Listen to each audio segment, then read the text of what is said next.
one thing I want to say around surrender is that it's active. It's not a passive state. Surrender, faith, trust are all incredibly active emotions inside of us. So there's a huge difference between I'm surrendering, which is the giving up. And that's usually what happens when your ego can't hold it together any longer, and then it goes, I can't do it. It considers now it's surrendering. But it's just playing dead for a little bit.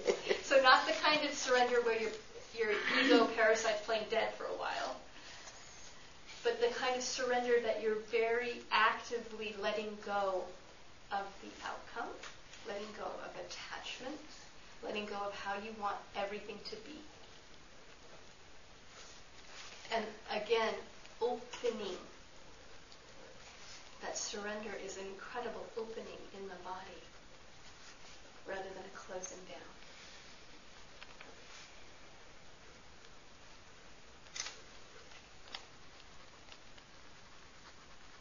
So, getting to deeply trusting yourself means that you're willing to come forward with what your truth is in particular areas and make agreements with particular people in your life. Again, it comes back to that. It means you have to talk to them. I'm sorry to tell you this. So honest communication. So what will happen sometimes is that we'll say that person's untrustworthy. I can never trust them again. I'm never going to do this with them again. I'm never going to do that again. Which is a fine place to get to. My feeling is if you get to that from an open-hearted, I'm not doing that with them again. And there isn't any other thing going on your body, happening in your body around it. It's just simply like, oh, that didn't work for me, so I won't repeat that. Which is very different than they're doing something you don't like, you ignore it, you get really mad at them, you're fuming. Don't they notice that you're fuming? They should be reading your mind. They know how you feel about it. Don't they know how you feel? And then you never talk to them again. Okay. Nothing's been communicated. I know you would like for everyone to be psychic and be able to read your mind and your body language, but not everyone has that gift.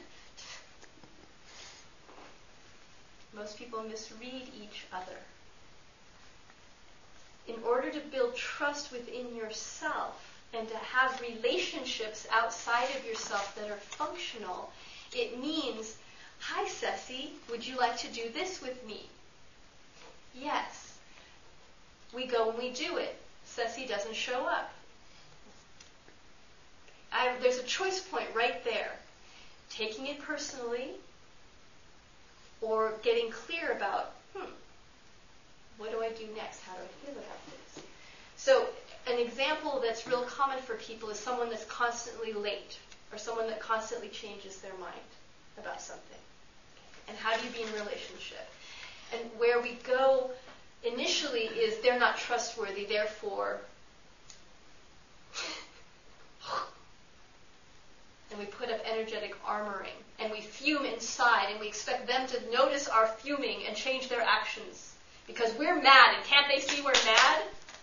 And if we just hold that madness, then they'll change. Yes? Okay? If we just judge them thoroughly, they'll notice and change their behavior. Okay? We judge It's them thoroughly. insane. I like that. Yeah, it's crazy. It makes perfect sense when you're in the middle of it. I'm fuming, can't they see it? They'll get that they're wrong. They'll get that they're wrong any moment now. Enough, right? And what that is, and it actually works, and what that is it's a little ping pong game of I'm going to get mad, you're going to not be sure exactly what's wrong, but you're guilty because you know you're doing something wrong, so the guilt will motivate you to figure out what I want and change your actions. And that's how we try and negotiate relationships. It's based in frustration, anger, you're not doing it right, and guilt. And we play those back and forth. Yeah. Yeah, yucky. It feels icky, doesn't it? Okay. And it doesn't work. It's not sustainable. It doesn't work. I mean, if it worked, well, then great. We wouldn't. If you could just get and then people would behave the way you wanted to. But it doesn't work. You just end up being and they're doing whatever they're doing. Or if they do change their behavior, it's not authentic. They're just doing it to make you feel better in the moment, and then they're going to do whatever they were doing before. Right? It's not sustainable. What is sustainable in all relationships is communication, is making agreements, is letting go of expectations, but being clear of what your preference is, what would work for you.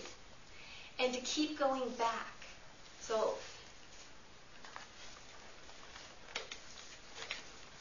and again, this is building trust with yourself. Because your body then knows, oh good, in order to get people to change their behavior, Heather Ash isn't going to go into judgment, frustration, and hope that they get guilty enough to change. Oh my gosh, what a relief that Heather Ash is going to open and go, hey, can we change that agreement? Feel how much trust there is. If I can trust myself to go and say, we need to renegotiate this. Or, I don't think I've been clear. Or, can you tell me what you think our agreement is? How much trust then my body has in me? Because I'm opening to create change in a situation rather than closing to try and create change and using old tactics. Just because you have a preference, just because you make an agreement with someone else, doesn't mean they're going to keep it. I know, darn it all. Any place you are having suffering, if someone else is breaking their commitments, is about you. Another difficult one to look at, because we want to be able to go, well, if they just honored their commitment like they said, if they were impeccable with their word, then we throw the jargon in there too. They were just impeccable with their word, point, judge. Then